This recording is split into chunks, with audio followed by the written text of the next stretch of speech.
Praise the lord. Good morning. మన ప్రభువును రక్షకుడైన యేసుక్రీస్తు పరిశుద్ధ నామంలో యేసుతో అనుదినము అని ఈ పరిచర్య ద్వారా ప్రతిదినము దేవుని యొక్క శ్రేష్టమైన వాక్యం వింటున్న మీ అందరికీ నా హృదయపూర్వక శుభములు. నా ప్రియ సహోదరి సహోదరుడు చిన్న ప్రార్థన చేసుకుని మన వాక్యం నడుపు వెళ్దాం. సర్వోన్నతుడ, సర్వాధికారి, సర్వ సృష్టికి కారణభూతుడైన మా ప్రియ పరలోకపు తండ్రి, ఈ మాటలు ఉంటున్న నా ప్రియ సహోదరి సహోదరులందరినీ బలపరచండి, నీ వాక్యముతో తృప్తిపరచండి ప్రభువా. ఈరోజు ఎవరైతే పుట్టినరోజులు, వివాహ దినోత్సవాలు జరుపుకుంటున్నారో నీ కుమారులకు, నీ కుమార్తెలకు నాయన ప్రభా సంవత్సరమైన దయా కిరీటాలతో నీ బిడ్డలు మీరే తృప్తిపరచండి అయ్యా. ఎవరైతే రోగులే ఉన్నారో ఇప్పుడే వారిని స్వస్థపరచండి. యేసు నీకే వందనాలు తండ్రి. ఎవరైతే నాయన ప్రభా ప్రయాణాలు చేస్తున్నారో వారి ప్రయాణములను సుఖవంతం చేయండి. ఎవరైతే కాంపిటేటివ్ ఎగ్జామ్స్కి ప్రిపేర్ అవుతున్నారో బిడ్డలకు నీ జ్ఞానము తెలివిని దయచేసి వారి భవిష్యత్తుకు నాయన ప్రభా నీవే నాయన ప్రభా నీ యొక్క బాటను వారికి మీరే ఏర్పరిచి నేను ఉన్నత స్థితికి మీరే తీసుకుని వెళ్ళమని, ఈ వాక్యం వింటున్న ప్రతి ఒక్కరిని మీరే బలపరిచి స్థిరపరచమని యేసు శక్తి గల నామంలో ప్రార్థించి వేడుకుంటున్నాం మా యెహోవా తండ్రి. ఆమేన్. God bless you. దేవుడు ఈరోజు మనతో మాట్లాడుతున్న మాట ఏంటంటే, ఈ మధ్య కాలంలో చాలా మందిని నేను దగ్గరగా చూస్తూ ఉన్నాను. వారు ఎలా ఉంటున్నారంటే కపటమైన ప్రేమతో, వేషధారణతో నింపబడి ఉంటున్నారు. వారిని చూస్తుంటే బాధ కలుగుతుంది. ఏంటి, ఎంత ఆత్మీయ స్థితిలో వీరు ఎదిగిన వారే ఇలా ఎందుకు మాట్లాడుతున్నారు, ఇలా ఎందుకు జీవిస్తున్నారని కాస్త బాధగా ఉన్నది. అయినప్పటికీ కూడా వారి కొరకు మనం ప్రార్థన చేయాలి. మన చుట్టుపక్కల చాలామంది మనతో ఆత్మీయతలో ఉన్నవారు ఒక్కొక్కసారి మరి సాతాను ప్రేరేపణ ద్వారా మరి వారు కూడా అలా అయిపోతారు. చూడండి, దావీదు, దేవుని యొక్క హృదయానుసారుడైన దావీదు, మరి ఒకానొక సమయంలో దావీదు ఎప్పుడు కూడా తన యొక్క రాజ్యం యొక్క సంఖ్యను, యుద్ధ బలాన్ని ఎప్పుడూ లెక్కించమనలేదు. మరి దురాత్మ ప్రేరేపణ ద్వారానో, సాతాను యొక్క శోధన వలననో యోవాబును పిలిపించి దాను మొదలుకొని బయర్షెబ వరకు సైన్యం ఎంత ఉందో లెక్క పెట్టమన్నాడు. ఒక్కొక్కసారి మనకి అనుకుంటాం, ఎందుకు వారు అలాగా ఉంటున్నారని బాధ కలుగుతూ ఉంటాం. ఏది ఏమైనప్పటికీ కూడా అందరం కూడా మనుషులమే కదా. మనుషుల యొక్క హృదయం ఎలా ఉంటుందంటే స్వార్థంతో నింపబడి ఉంటుంది. వారి స్వలాభం కొరకు ఆలోచన చేస్తారు ఎవరైనప్పటికీ కూడా. మరి మనుషులందరూ కూడా వేషధారులుగా ఉన్నారు. కొంతమంది మన దగ్గరకు వచ్చి వారి కొరకు బ్రదర్ వారు ఎలాగండి, వీళ్ళు ఎలాగండి అని చెప్తూ ఉంటారు. నీ దగ్గర ఎవరైతే వచ్చి వాళ్ళ కొరకు బ్యాడ్గా చెప్పారో ఒకటి గుర్తుపెట్టుకో నా ప్రియ సహోదరి సహోదరుడా, నీ కొరకు కూడా వారు బయటికి వెళ్ళి నీ గురించి కూడా బ్యాడ్గా చెప్తారు. వారి యొక్క పనే అది, దాన్ని భుజం మీద మోస్తూ ఉంటారు. అటువంటి వారికి చాలా జాగ్రత్తగా మనము వారికి దూరంగా ఉండటం మనం అలవాటు చేసుకోవాలి. వారితో చాలా జాగ్రత్తగా మనం మాట్లాడే వారిగా ఉండాలి. యేసు ప్రభు వారు మత్తయి సువార్త 23వ అధ్యాయాన్ని మనం మొదటి నుంచి చదువుతుంటే అక్కడ ఉంటున్న పరిసయ్యులతో, శాస్త్రులతో దేవుడు మాట్లాడుతూ వారికి లెఫ్ట్ హ్యాండ్ రైట్ ఇచ్చేసాడు. ఎందుకంటే వారి యొక్క హృదయం అంతా కూడా కపటముతోనూ, వారి యొక్క హృదయం అంతా కూడా ద్వేషముతోనూ నింపబడి ఉంది. మరలా వారు నీతిమంతులుగా తీర్చబడుతున్నారు, భక్తులుగా చాలామంది అవుతున్నారు. ఇప్పుడు సొసైటీ కూడా అలాగే ఉన్నారు కదా. చాలామంది నీతిమంతులుగా ప్రవర్తిస్తున్నారు, భక్తులుగా ఉంటున్నారు, సేవ చేసేవారిగా ఉంటున్నారు. సేవ అంటూ వారి దగ్గరికి వెళ్ళి మరి వారి దగ్గర స్వలాభం ఆశించి వారి దగ్గర నుంచి ఎంతో కొంత సొమ్మును వారు రాబట్టుకుంటున్నారు.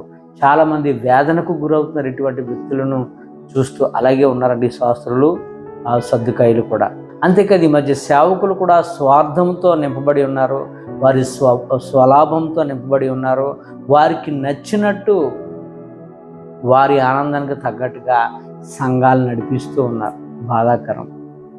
దేవుని యొక్క సంఘం అంటే దేవునిది.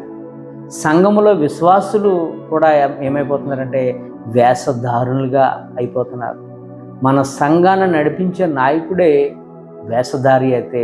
వేషధారులుగానే జీవిస్తారు.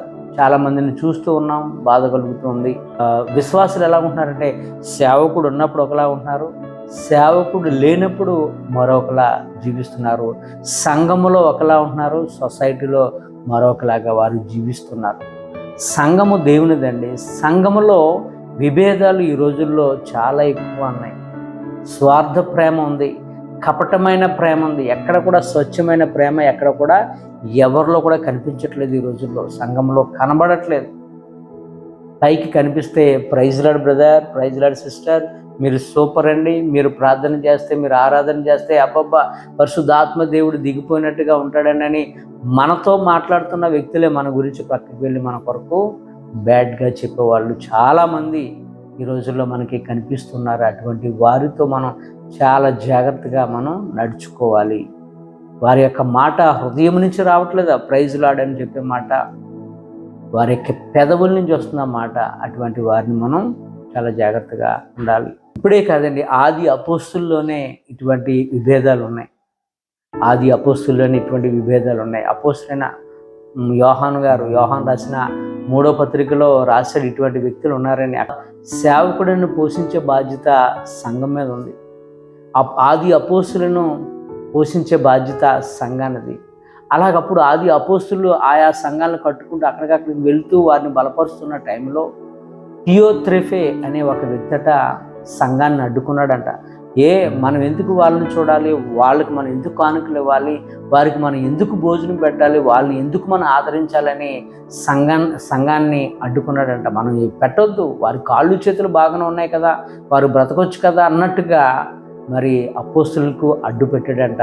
ఎవరైతే సేవ చేయాలని ఇష్టపూర్వకంగా ఉన్నారో వారికి అతడు అడ్డుగా నిలబడ్డాడట. ఇటువంటి వారు కూడా సంఘంలో ఉంటూ ఉంటారు. మనం మంచి చేస్తుంటుంటే ఎందుకు చేయాలనే వారు కూడా చాలామంది ఉంటూ ఉంటారు. అలాగే దేమిత్రియు అనే ఒక వ్యక్తులు లాంటి వాళ్ళు, అలాగే గాయి లాంటి మంచి పరిచర్య చేసేవాళ్ళు కూడా సొసైటీలో సంఘాల్లో ఉంటూ ఉంటారు. ప్రోత్సహించే వాళ్ళు ఉంటారు, సేవకులను ప్రోత్సహించే వాళ్ళు ఉంటారు, విశ్వాసులను ప్రోత్సహించే వాళ్ళే ఉంటారు. సంఘాన్ని పాడు చేసేవాళ్ళు ఉంటారు, సంఘాన్ని మంచిగా నడిపించే వాళ్ళు కూడా ఈ రోజుల్లో ఉన్నారు. దేవుని ఇంటి గురించి, దేవుని యొక్క ఆలయం గురించి మన ఆసక్తి కలిగి ఉండాలి. దానికి నేను ఏమైనా చేయాలి అనే తపన కలిగి వారిని దేవుడు అనేకమైన మేలుతో తృప్తిపరుస్తాడు.